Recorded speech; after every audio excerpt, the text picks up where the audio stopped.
여리고성이 무너졌고, 그 다음에 이제 아이성이 무너졌습니다. 이렇게 이제 성들이 무너지기 시작하니까 가나안 땅에 살고 있는 우리가 일명 일곱 족속이라고 합니다. 가나안의 일곱 족속이라고 하는데, 오늘 이 언급한 이름 중에는 기르가스 족속이라고 하는 족속이 빠져 있죠. 근데 가나안의 일곱 족속이라고 하는 유명한 일곱 족속들이 함께 모여서 이제는 우리가 이렇게 있다가는 그냥 당할 것 같으니까 우리가 연합을 해서 이 전쟁을 잘 치러야 되겠다 하는 그런 마음을 가지게 되었다고 하는 그 이야기를 하고 있습니다. 그런데 그들 중에서 이제 히위 족속 중에 속해 있는 기브온 사람들, 이 기브온 사람들이 한 가지 꾀를 낸 겁니다. 우리가 보니까 싸워서 이길 것 같지 않아요. 왜냐하면은 뭐 애굽도 저렇게 무너졌고, 또 그리고 바산 왕 옥, 아주 유명한 왕이었거든요. 그 왕도 저렇게 맥을 못 쳤는데 우리가 싸워서 도대체 어떻게 이길까라고 하는 그런 이제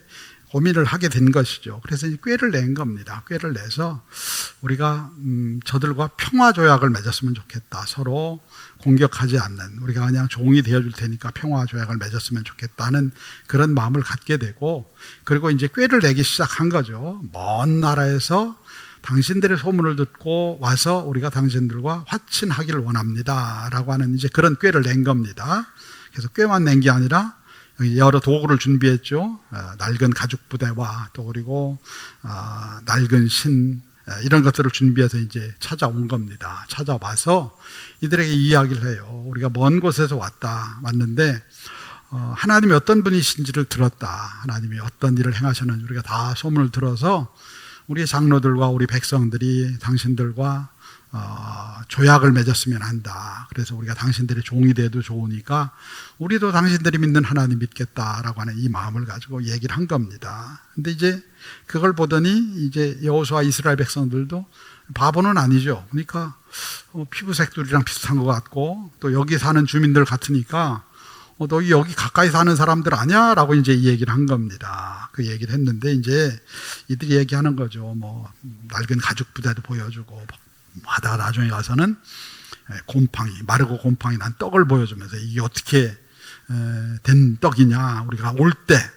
뜨거운 걸 싸가지고 왔는데 시간이 오래 지나가지고 이렇게 됐다라고 이야기를 하니까 그걸 보고선 이제 그게 결정사가 된 거죠. 그걸 보고선 이 사람들이 멀리서 왔구나 하고선 맹세를 하고 조약을 맺었다라고 하는 얘기예요. 그 얘기가 오늘 얘기의 전체적인 줄거리입니다. 기본 사람들이 철저하게 준비해 온 겁니다. 철저하게 준비해 오니까 이스라엘 백성들이 홀랑 속아 넘어간 거예요. 왜 이렇게 바보같이 속았을까? 우리가 잘 속죠. 제가 이제 잘 아는 저희 동기 중에 제일 똑똑하신 분이 있어요. 제일 똑똑하신 분.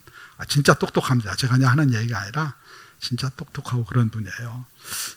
이제 그분이 이제 그런 얘기를 했어요. 요즘 보이스 피싱이 많다고 하는데 왜 바보같이 보이스 피싱에 넘어가나 하는 그런 얘기를 했어요. 어떻게 됐을 것 같아요? 그분이 보이스 피싱에 걸렸어요. 걸려가지고 진짜 제가 농담하는 얘기가 진짜 제일 똑똑하고 제일 지혜롭고 그런 분이에요. 분석도 잘하고 그러시는 분이거든요. 우리 교회도 예전에 한번 오셨던 것 같아요. 그랬습니다. 근데 법원에서 온 전화라고 하는 그 얘기를 듣고 뭔가에 홀리듯이 3,000만 원인가를 입금했대요. 한 1,000만 원 순간에 찾았다고 하더라고요. 그냥 넘어갔어요. 그러면서 하시는 얘기가 뭐냐면은 자기도 모르게 넘어가더래요. 다 알고 있더래, 자기를. 모든 걸 다 알고 있더래. 그러니까 이거 뭐 의심할 게 없더래요. 그래서 홀라당 넘어갔대요. 홀라당 넘어가서 결국은 그렇게 됐다고 하는 얘기입니다. 여러분, 우리가 똑똑한 것 같은데요.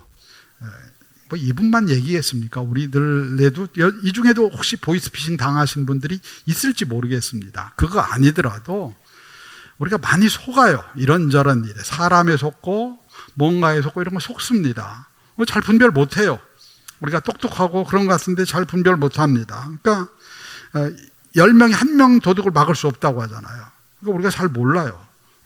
그리고 그렇습니다. 그게 우리의 현실이라고 하는 그런 얘기죠. 우리 중에도 어느 누가 속지 않을 거라고 누가 보장을 하고 누가 알 수가 있겠습니까? 그래서 이제 결국은 이 여호수아 백성들이 속수무책으로 당해서 화친의 조약을, 평화의 조약을 맺은 겁니다. 맺었다고 하는 얘기예요. 자, 그런데 오늘 말씀은요, 이들이 왜 속았는지를 정확하게 딱 한마디로 표현을 하고 있습니다. 우리 14절 볼까요? 14절 같이 보겠습니다. 시작. 무리가 그들의 양식을 취하고는 어떻게 할지를 여호와께 묻지 아니하고, 딱 한마디로 정의를 하고 있어요. 그들이 속은 이유는 뭐예요? 여호와께 묻지 않았기 때문이라고 하는 거예요. 여호와께 묻지 않았다라고 이야기하는 겁니다. 기브온 사람들이 속임수를 너무 잘 써서 그게 아니라고 하는 얘기예요. 그러면은 이스라엘 백성들이 분별력이 떨어져서 그거 아니라고 하는 얘기입니다. 이스라엘 백성들이 그들에 대한 정보가 없어서 그거 아니라고 하는 얘기예요. 딱 한마디로 얘기합니다. 여호와께 묻지 않았기 때문에 그들은 속았다라고 이야기하는 거예요. 하나님은 우리에게 말씀하시는 거예요. 너희가 내게 물어야 무엇이 옳은지 그른지 분별할 수 있다. 무엇이 속는 것인지 속지 않는 것인지 분별할 수 있다라고 말씀하시는 거예요. 무엇이 진실이고 거짓인지 우리는 몰라요. 겉으로 드러나는 것도 잘 모르죠. 속에 있는 마음들은 더군다나 모릅니다. 그 사람의 진심이 뭔지 우리가 그걸 어떻게 합니까? 왜 모릅니까? 본인 자신도 잘 모를 때가 있는데 내 진심이 뭐지? 내 마음이 뭐지? 모를 때가 있는데 그걸 누가 어떻게 분별을 합니까? 그러니까 하나님이 그걸 아신다고 하는 얘기예요. 하나님이 분별한다고 하는 얘기입니다. 왜냐하면 하나님은 외모를 취하시는 분이 아니에요. 외모를 취하시는 분이 아니라 그 사람의 중심을 보시는 하나님이시라고 하는 얘기예요. 외모를 본다는 게 뭐예요? 겉으로 포장되고 잘 갖춰지고 이런 거 보는 게 아니라고 하는 얘기예요. 그 사람 마음에 뭐가 있는지 그걸 보시는 분은 하나님밖에 없다고 하는 얘기입니다. 우리가 다 겉으로 잘 치장을 하고 옷을 잘 입고 이러면 감쪽 같잖아요. 근데 그 마음 중심은 우리가 몰라요. 근데 그걸 하나님이 아셔요. 그러니까 여기 기본 사람들이 잘 변장을 하고 왔죠. 그거 몰라요. 그 사람들이 어떤 마음을 가지고 왜 왔는지 그들의 마음을 모르니까 몰라요. 근데 하나님은 아신다고 하는 얘기입니다. 우리가 세상을 살면서 이렇게 잘 변장하고 포장되고 이렇게 한 사람들이 우리 곁에 올 때도 많이 있고 내가 때로는 누군가에 가서 그 일을 할 때도 있습니다. 우리가 몰라요. 근데 하나님은 외모를 보시는 분이 아니라 우리 중심을 보신다고 하는 얘기입니다. 그래서 중심을 보시는 하나님께 물어야 우리는 비로소 알 수 있다라고 하는 그 말씀을 하시는 거예요. 그래서 하나님만이 우리에게 답을 알려주세요. 하나님만이. 그래서 우리가 해야 되는 일은 뭐예요? 물어야 되는 일을 하는 겁니다. 하나님만이 답을 알려주십니다. 그런데 그냥 그게 진짜 최종적인 목적은 아니라고 하는 얘기예요. 답을 알려주셔요, 그분이. 왜냐하면은 우리가 답을 모르니까. 우리가 그런 속임수 이런 문제를 넘어서서 우리 인생의 답, 우리가 가야 할 길의 답, 이런 걸 모르잖아요. 모르는데 주님은 아신다고 하는 얘기입니다. 그래서 그분에게 물으면은 답을 알려주셔요. 근데 주님이 우리에게 답을 알려주실 때는 그 답을 알려주시는 그 자체가 목적이 아니라고 하는 얘기예요. 하나님은 우리에게 이걸 통해서 이렇게 말씀하시는 거예요. 너희가 나한테 아버지 내가 지금 어떻게 할까요? 이렇게 물었으면 좋겠다 말씀하시는 거예요. 아버지 내가 이 상황에서 어떻게 해야 되죠? 이렇게 묻기를 그분이 원하시고 그렇게 묻는 사람을 기뻐하신다고 하는 얘기예요. 우린 잘 안 묻거든요. 그죠? 우리는 안 물어요, 잘. 그냥 내가 알아서 하는 편이지, 묻긴 어디다 묻습니까? 그냥 내가 알아서 하는 거지. 그러니까 하나님이 원하시는 기도는요, 묻는 거예요. 내 앞에 와서 물으라고 하는 거예요. 물으라고 합니다. 그러면은 내가 너한테 답을 알려줄게 말씀하시는 거예요. 근데 그분이 답을 안 알려주실 것 같아요. 그래서 잘 안 물어요. 물으시기 바랍니다. 물으시면 그분이 답을 알려주십니다. 아멘? 꼭 물으셔요.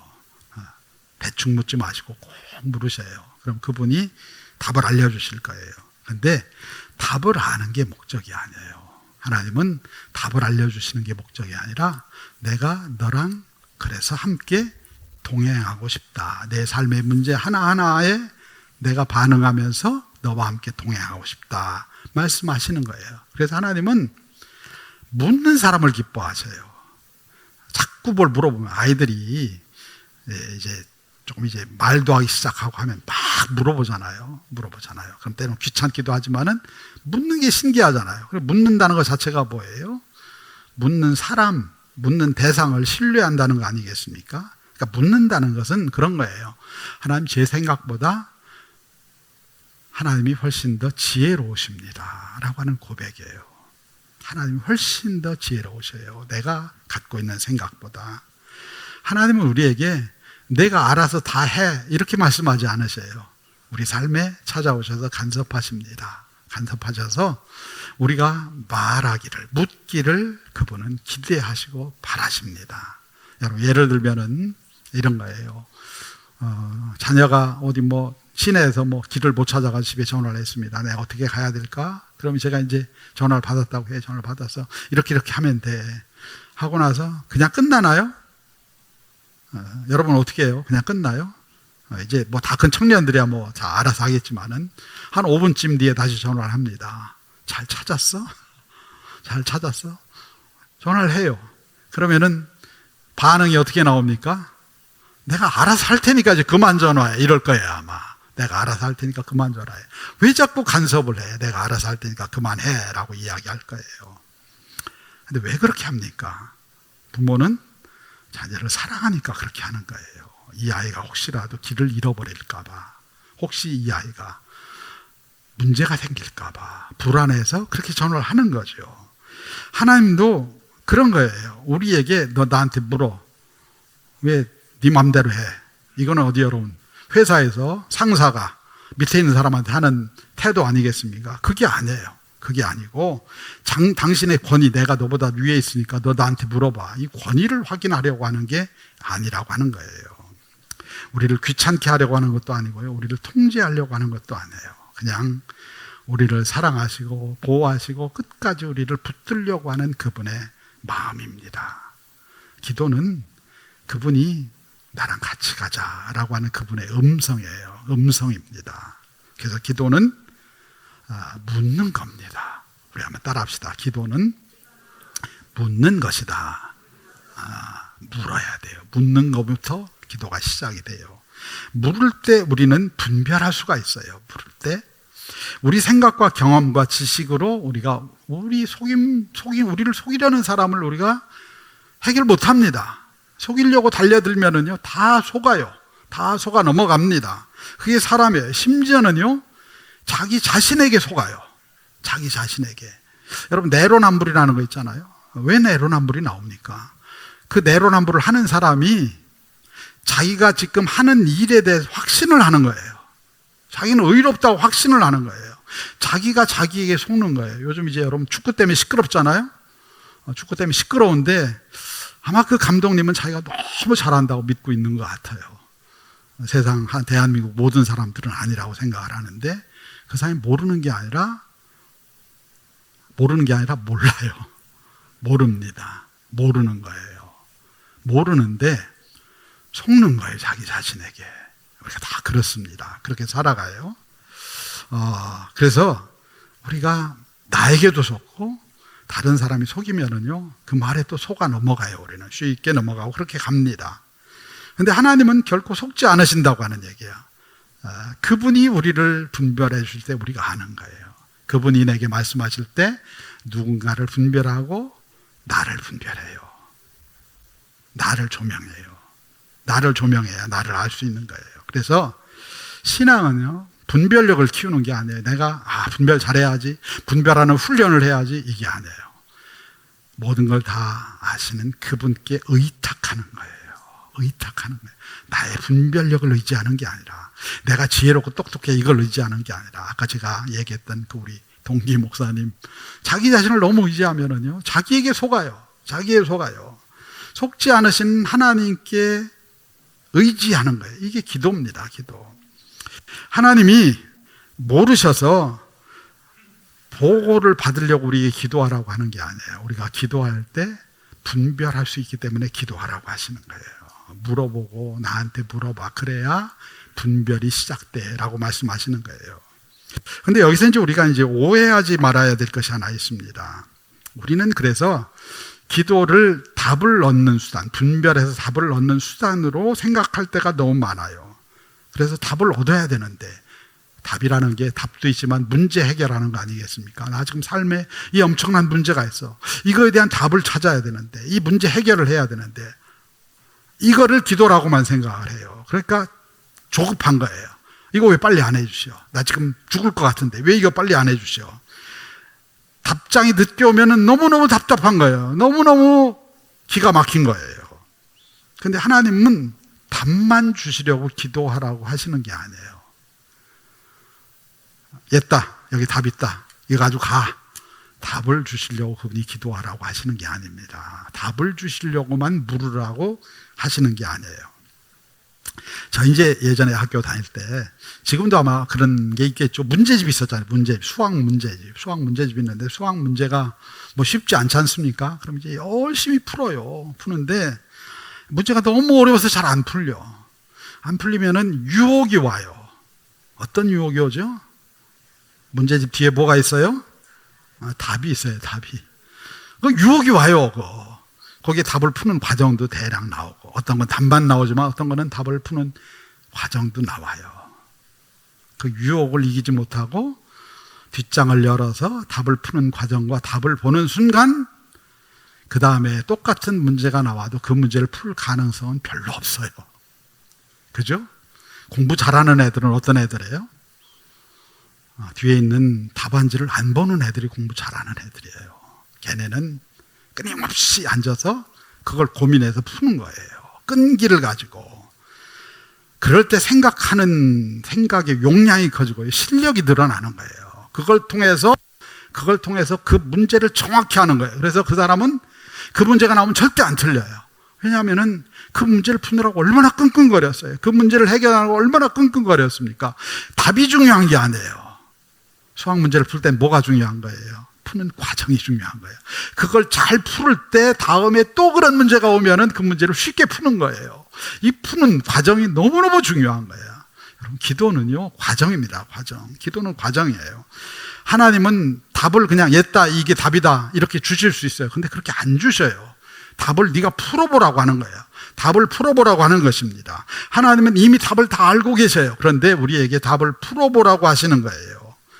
기도하라고 하시는 이유는요, 답보다는 그래, 하나하나 풀면서 나랑 한번 같이 가보자 라고 하는 그분의 말씀이라고 하는 것입니다. 그래서 기도하는 동안 우리는 뭘 깨닫느냐면은 기다리는 법을 배워요. 기도의 제일 중요한 게 뭐예요? 기다리는 법입니다. 와서 딱 1분 기도하고, 하나님 나 이거 힘들어요, 이거 해주세요 하고서 뭐가 그렇게 급한지 문을 박차고 뛰어나갑니다. 그리고 답을 안 줬다고 이야기를 해요. 기다리는 시간이 많이 필요해요. 인내와 끈기가 필요합니다. 그걸 알게 하셔요. 기도는 내 생각을, 그 다음에 내 생각을 내려놓는 법을 알게 하셔요. 이게 내 생각인지 주님의 생각인지 구별 못하다가 기다리는 시간을 통해서 나의 생각과 주님의 생각이 분별이 되기 시작을 해요. 그러다 보면은 하나님의 마음을 알게 되는 거예요. 아이들이 엄마한테 와서 이거 해달라고 막 때를 쓰죠. 때를 쓰면은 엄마가 안 해주잖아요. 그거 해주면 안 되는 거기 때문에 안 해주거든요. 근데 아이들이 막 때를 쓰고 울고 불고 난리를 치면서 나중에 그게 왜 안 됐는지를 깨닫는 데는 시간이 많이 걸려요. 나중에 커서 철이 들어야 그걸 알아요. 그걸 들어주면 안 되는 거였구나. 그걸 알게 되는 거예요. 그래서 기도는요, 묻는 게 맞아요. 묻는 게 맞는데 답을 얻는 기술이 아니라 동행하는 삶을 배워나가는 거예요. 그걸 통해서 하나님이 누구신지를 알고 하나님이 나에게 어떤 분이신지를 배워가고, 그 과정이 기도의 긴 과정이라고 할 것입니다. 그런데 우리는 왜 묻지 않을까요? 왜 안 물어요? 여러분, 우리는 왜 묻지 않을까요? 이 기도가 묻는 거거든요. 너무 쉬워요. 묻는 거예요. 물으면 되는 거예요. 쉽죠? 안 쉬워요? 기도는 묻는 거예요. 근데 우리는 잘 묻지 않아요. 성경에는 두 왕의 이야기가 나와요. 사울과 다윗이라고 하는 왕입니다. 사울은 모든 조건을 갖추고 있었어요. 키도 훤칠했고요. 얼굴도 잘생겼었고 또 여러 가지 조건들, 체격적인 조건이나 이런 것들이 굉장히 좋은 왕이었어요. 그 왕이었습니다. 근데 이 사람은요, 결정적인 순간에 자기 판단에 의지했어요. 사울은 하나님께 물어봤다는 기록이 없어요. 그는 다 자기 생각대로 했습니다. 제사도 자기 마음대로 그냥 드렸고요. 전쟁도 그냥 자기가 마음대로 했어요. 다 자기 마음대로 했습니다. 물어본 사람이 아니에요. 그 묻지 않다가 나중에 굉장히 삶이 힘들어졌습니다. 힘들어지니까 물을 데가 없는 거예요. 여러분, 인생이 힘들어지면 우리가 물을 데가 없어져요. 어디 가서 누구한테 물어보지? 아무도 없어요, 주변에. 내 삶에 힘들고 어려운 것들을 누군가에 가서 물어야 되는데 내가 하나님께 묻지 않다 보면은 물을 데가 없어요. 사울이 어디를 가요? 물으러 어디로 갑니까? 사무엘이 죽었잖아요. 사무엘에게 물어봐야 되네요. 무당에게 가요, 무당. 급하니까, 죽을 것 같으니까 무당에게 가요. 여러분, 이게 남 얘기가 아니에요. 우리나라 옛날 대통령도 그런 분이 있잖아요. 누군지 아시죠? 옛날 대통령 중에 한 분. 여러 가지 사고가 터지니까 너무 힘들었어요. 그분은 교회에서 큰 직분도 맡고 있었는데 하나님께 묻는 사람이 아니었던 것 같아요. 누구한테 물어봅니까? 심진송이라는 유명한 무당을 불러다가 물어봐요. 그때 청와대에서 뭐를 빼라고 얘기를 합니다. 물어보지 않은 사람은 엉뚱한 데 가서 물어봐요. 그가 망하는 거예요. 망하는 겁니다. 사울이 무당에게 가서 물어봐요. 신접한 자에게 가서 물어봐요. 물을 데가 없어서 신접한 자에게 가서 물어봐요. 참 비극 중에 비극입니다. 우리가 이런 비극의 사람이 되면 안 되지 않겠어요? 역대상 10장 14절 보겠습니다. 역대상 10장 14절. 역대상 10장 14절입니다.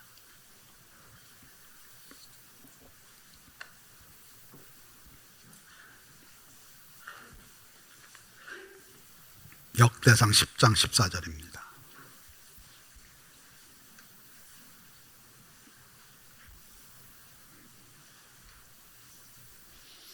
우리 같이 읽겠습니다. 시작. 여호와께 묻지 아니하였으므로 여호와께서 그를 죽이시고 그 나라를 이새의 아들 다윗에게 넘겨주었더라. 사울의 인생을 딱 한마디로 이야기를 해요. 여호와께 묻지 아니하였으므로. 안 물어봤어요. 나중에는 물어볼 대상이 사라져버렸어요. 우리가 인생을 살다 보면은요, 지금 다 평안한 것 같죠. 그런데 뭔가 내가 물어야 될 힘들고 어려운 상황이 올 수 있어요. 그때 물어본 사람이 물어볼 수 있는 거예요. 아무나 묻는 게 아니에요. 물어본 사람이 물어볼 수가 있습니다. 사람은 누군가에게 반드시 묻게 돼 있어요. 내가 스스로 내 인생을 살아가는 게 아니에요. 그래서 내 인생의 문제의 답을 찾기 위해서, 조언을 구하기 위해서 이런 사람 저런 사람에게 찾아가기도 하고 친구에게 찾아가기도 합니다. 내 경험에 물어보기도 하고 내 감정에 물어보기도 합니다. 그러다가 인생이 더 힘들어지면은 무당에게 찾아가요. 요즘 젊은이들이 인생이 힘들잖아요. 그러니까 점집을 그렇게 많이 간대요. 물어볼 데가 없으니까 점집을 가요. 여러분들, 우리는 어디를 가고 있습니까, 지금? 반면 다윗은 달랐어요. 왕이 되기 전에도 그는 물어봤고요. 왕이 된 후에도 그는 물어봤고요.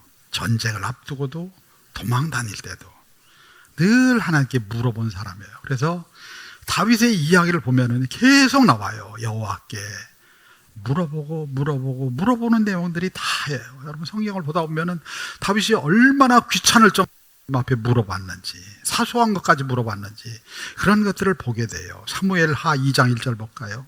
사무엘하 2장 1절입니다.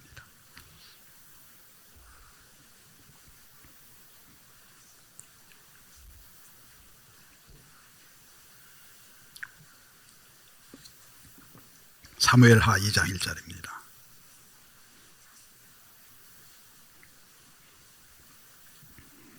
같이 읽겠습니다. 시작. 그 후에 다윗이 여호와께 여쭈어 아뢰되 내가 유다 한 성읍으로 올라가리이까? 여호와께서 이르시되 올라가라. 다윗이 아뢰되 어디로 가리이까? 이르시되 헤브론으로 갈지니라. 아멘. 이게 이제 여러분 이 사무엘하 2장 1절이 굉장히 중요한 터닝 포인트거든요. 사울이 죽었어요. 다윗을 죽이려고 하던 사울이 죽었습니다. 그래서 이제 왕이 공백이 생겼어요. 그러면은 여러분 지금 다윗이 실세잖아요. 이 사람은 어디로 가야 돼요? 어디로 가야 되겠어요? 남쪽에 있는데 사울이 있던 북이스라엘 쪽으로 올라가야 그 나라를 내가 접수하는 거예요. 그렇죠? 지금 혼란한 시기에 그 나라를 가서 접수를 해야 돼요. 기회입니다. 기회. 그런데 하나님께 물어봤어요. 내가 유다 한 성읍으로 올라가리까? 유다는 남쪽이에요.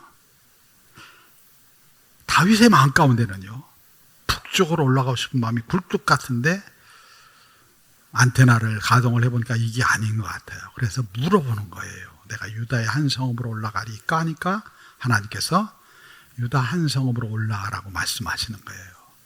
그런데 어디로 올라가라고요? 헤브론으로 올라가라는 헤브론.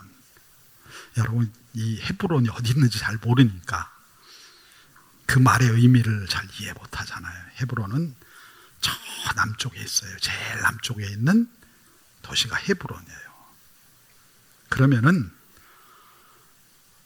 지금 북쪽으로 올라가도 될까 말까 한데 저 남쪽으로 내려가면은 난 언제 이 나라를 접수해요? 변방인데 저 변방에 내려가면 언제 접수를 해요? 하나님께서 물어보니까 너 헤브론으로 내려가. 헤브론으로 내려가요. 변방으로 내려가요. 거기서 7년 반을 있어요. 기다리는 시간이에요. 7년 반이 지나서 나중에 하나님께서 그를 들어 올리셔요. 그러니까 물어보는 거예요. 물어보는 거예요. 다 물어본 거예요. 내 지식으로는 빨리 북쪽으로 올라가야 될 것 같아요. 그래야 나라를 접수할 것 같아. 그런데 하나님께서는 저 밑에 헤브론으로 가 말씀하시는 거예요. 거기서 너 숨죽이고 있어. 얼마 동안 7년 반 동안 숨죽이고 있으라는 거예요. 그리고 나서 7년 반이 지난 다음에 이제 두 나라를 합치고 그쪽에 있는 장로들이 와서 우리 왕이 되어달라고 이야기를 해요. 다윗이 완벽해서 좋은 왕이 된 게 아니에요. 다윗은 허물이 너무너무 많은 사람이에요. 보다 보면은 이런 사람이 왕이야, 뭐 이런 사람이 하나님 마음에 합한 사람이야, 이런 얘기를 해요. 여러분들이 성경을 자세히 보면은 다윗만큼 흠이 많고 문제 많은 사람이 없는 걸 알게 돼요. 그런데 그는 중요한 건 뭐냐면 넘어질 때마다 하나님께 묻는 사람이었어요. 문제가 생길 때마다 하나님께 묻는 사람이었어요. 결국 좋은 왕과 나쁜 왕의 차이는요, 묻느냐 안 묻느냐로 결정이 되는 거예요. 묻느냐 안 묻느냐. 하나님은 묻는 자를 축복하셔요. 하나님께 묻는 자, 묻고 묻는 자를 축복하셔요. 왜냐하면 묻는다는 것은 내가 하나님을 신뢰한다는 고백이에요. 내 지혜보다 나는 지금 북이스라엘에 있는 이스라엘로 올라가야 됩니다. 거기가 그 수도거든요. 사마리아로 올라가야 됩니다. 내 생각은 그런데 그 생각을 의지하지 않고 하나님께 묻는 거예요. 나 어디로 가요? 유다로 가. 유다 어디로 가요? 저 헤브론으로 가. 거기 가서 뭘 하라고요? 그 변방에 가서 뭘 하라고요? 이런 마음이지만 그는 묻고 답을 얻었어요. 답을 얻고 내려가는 거예요. 그래서 그가 통일왕국의 왕이 되는 거예요. 왕이 되는 겁니다. 누구를 신뢰하고 누구를 믿느냐. 내가 생각하기엔 이게 맞는데, 내가 판단하기엔 이게 맞는데, 누구를 믿고 누구를 신뢰하느냐. 하나님께 나와 겸손하게 묻는 사람을 하나님은 축복하시고 그를 하나님의 마음에 합한 사람이라고 이야기하셔요. 우린 솔직히 잘 안 물어봐요. 사울이 망한 이유는 안 물어봤기 때문이에요. 안 물어본 이유는 내가 다 똑똑하고 내가 전쟁도 잘하고 내가 모든 걸 잘한다고 스스로 자기 자신을 믿었기 때문이에요. 하나님을 믿는다고 했지만 하나님께 물어보지 않았어요. 하나님을 신뢰하지 않았어요. 하나님을 믿는 건 그냥 말일 뿐이지 그분에게 가서 진심으로 물어본 적이 없어요. 그냥 내 생각대로 내 원함대로 했을 뿐입니다. 여러분은 어려운 일을 만나면 누구에게 가서 물어봅니까? 여러분은 묻기는 하나요? 어려운 결정을 할 때 묻기를 합니까? 아니, 어려운 결정이 아니라 작은 결정 하나 할 때도 우리는 묻고 있습니까? 사람은 자기가 가장 신뢰하는 대상에게 물어봅니다. 내가 여기서 어떻게 하죠? 이걸 물어봐요. 기도는요, 하나님께 나의 삶 정보를 드리는 시간도 아니고 하나님을 설득하는 시간도 아닙니다. 기도는 하나님, 제 생각보다 하나님 생각이 옳아요. 하나님 생각을 좀 나한테 알려주세요. 이걸 묻는 자리예요. 나보다 하나님이 더 지혜로우시다는 것을 인정하는 거예요. 내 생각보다 내가 기다리면 하나님이 훨씬 지혜로우시다, 훨씬 더 좋은 답을 주신다고 하는 믿음의 확신을 가지고 그분에게 묻는 거예요. 물어보세요. 많이 무엇이든지 물어보세요. 그분 앞에 나와서. 대답이 늦을 수 있어요. 안 들릴 수 있어요. 그런데 물어보면 반드시 그분은 답을 하십니다. 왜냐하면 살아 계시기 때문에. 아멘. 반드시 답을 하셔요. 그분은 살아 계시기 때문에. 시간이 걸릴지 몰라요. 답을 얻는 과정이 우리에게 필요하기 때문에, 답을 얻는 인내의 과정이 필요하기 때문에 우리가 기다려야 될지도 몰라요. 하지만 그분은 분명히 정확하게 답을 하십니다. 그 과정을 통해서 그 정확한 답을 얻기 전에 더 많이 배우라고 우리에게 말씀하시는 거예요.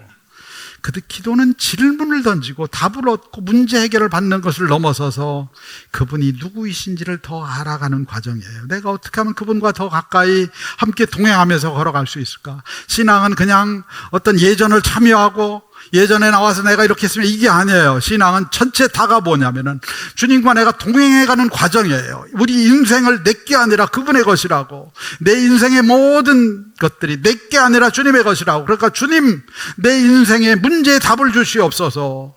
내 불안한 인생이 내게 말을 걸어와요. 나 답답해 죽겠어, 힘들어 라고 할 때 그거를 내가 약을 먹거나 아니면 내가 누군가 나보다 더 똑똑한 사람에게 묻거나 그게 아니라 하나님께 나와서 나의 인생의 창조자이신 하나님, 내가 하나님을 믿습니다, 의지합니다, 하나님 내게 말씀하여 주시옵소서.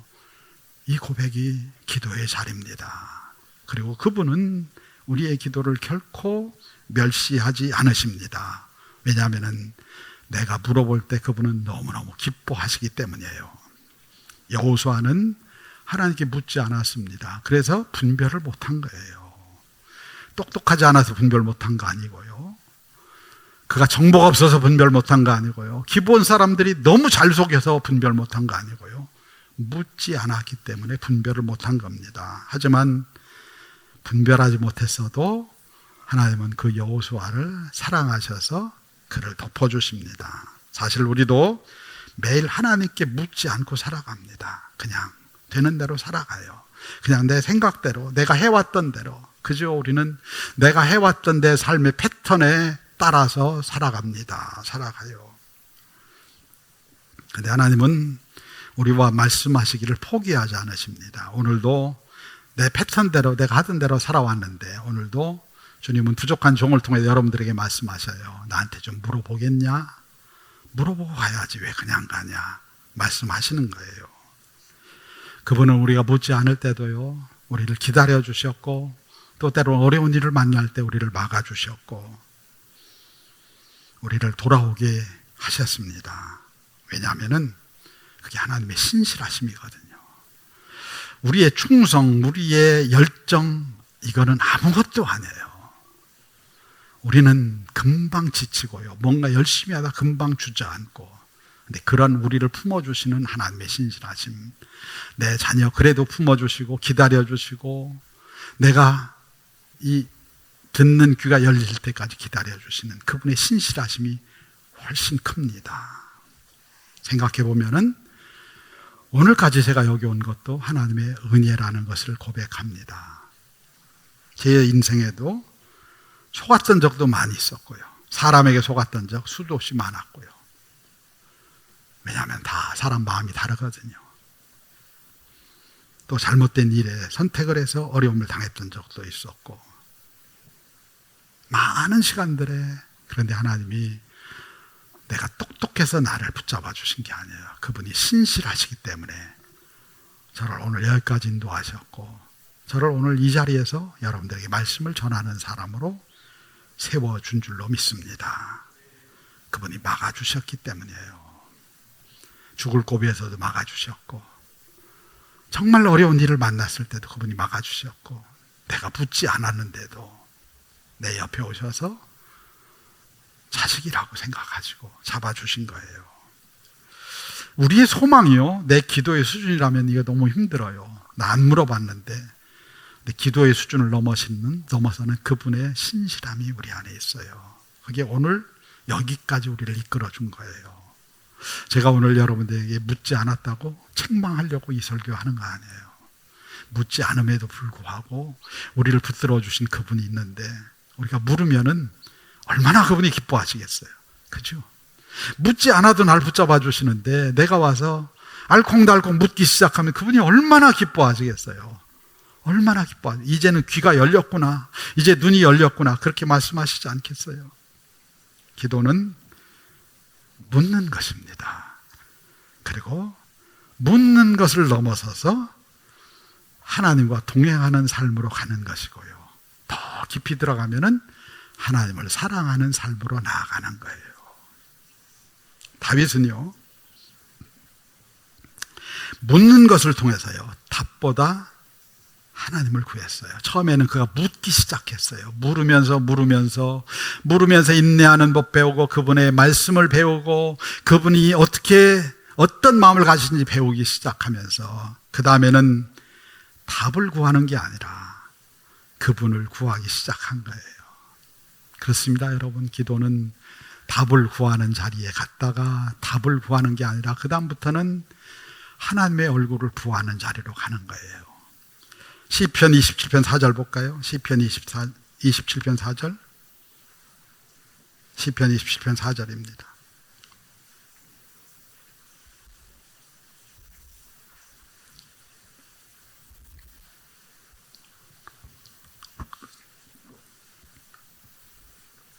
시편 27편 4절입니다.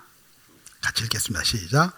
내가 여호와께 바라는 한 가지 일, 그것을 구하리니 곧 내가 내 평생에 여호와의 집에 살면서 여호와의 아름다움을 바라보며 그의 성전에서 사모하는 그것이라. 아멘. 그가 고백하는 거예요. 내가 여호와께 바라는 한 가지가 있다고 하는 얘기예요. 그게 답일 거라고 생각을 했어요. 문제 해결일 거라고 생각을 했어요. 그럼 다윗은 지금 아무 문제가 없나? 이 시편을 쓸 때 굉장히 어려운 자리예요. 뭐라고 표현할 수 없는 너무너무 어려운 자리예요. 이 27편의 자리가. 이게 사울에게 쫓기던 때라고도 하고, 또 어떤 사람들은 압살롬에게 압살롬 아들에게 배신당해서 죽음의 고비 가운데 넘어갔던 그 자리라고 이야기하기도 합니다. 거기서 이 문제 해결해 주세요, 이 문제 해결해 주세요. 옛날 같았으면 그랬을 텐데 다윗이 답을 구하다가 하나님을 알아버린 거예요. 그래서 그가 뭘 구합니까? 내가 오직 한 가지를 구합니다. 내가 내 평생에 여호와의 집에 살면서 여호와의 아름다움을 바라보는 것입니다. 하나님의 얼굴을 구하고 하나님을 바라보는 것입니다. 이게 기도의 마지막이에요. 우리는 문제 해결을 원하는데요, 우리 문제의 최종적인 답은 하나님이십니다. 그래서 하나님을 얻으면은 기도가 응답이 안 돼도, 때로는 앞길이 안 보여도 그분과 함께 갈 수가 있어요. 그게 신앙의 길이에요. 믿음의 길이고, 신앙은 뭘 하나 더 채우는 게 아니고요, 그분을 아는 거예요. 그분의 아름다움을 알고, 묻는 것을 넘어서 그분과 동행하고, 그분과 동행하는 걸 넘어서 그분의 사랑, 그 아름다운 사랑 안으로 우리가 들어가는 거예요. 그 신앙의 자리가 우리가 가야 할 마지막 종착지인 줄로 믿습니다. 시작은 묻는 것에서 시작합니다. 물어야 돼요. 물어야 돼. 답보다 하나님을 구하고, 문제 해결보다 하나님의 얼굴을 구하고, 분별을 구하는 것을 넘어서 나는 하나님의 아름다움을 구합니다. 그 기도의 가장 깊은 곳까지 한 걸음 한 걸음 옮기면서 그 깊은 자리까지 나아갈 수 있는 우리 모든 믿음의 성도들 되기를 주님의 이름으로 축원합니다.